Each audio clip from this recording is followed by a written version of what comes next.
சூரர் படையை அழித்தவனே, தேவர் குலத்தை காத்தவனே, திருச்செந்தூர் கடலலை ஆண்டவனே, சூரன் உடலும் கிழிந்தவுடன் சேவலும் மயிலும் மாறதுவே, சேவலை கொடியாய் பெற்றவனே, மயிலும் வாகனம் ஆகியதே, மயிலும் வாகனம் ஆகியதால் விரைந்து நீயும் வந்துவிடு, மயிலே மயிலே என்றழைத்தார் அங்கே நீயும் இருப்பாயே, அவ்வை பாட்டியை சோதிக்க நாவல் மரத்தின் மேலேறி சுட்ட பழத்தை தந்தவனே, சுகமாய் காட்சி தந்திடுவாய், மாங்கனி நீயும் பெற வேண்டி உலகை வரமாய் வந்தவனே,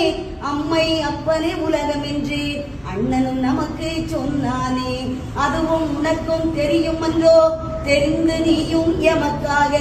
பழனி மலையின் மீதம் வந்து பக்தர் கருள அங்கு வந்தாய், தையல் நாயகி பெற்ற மகன் செல்வமு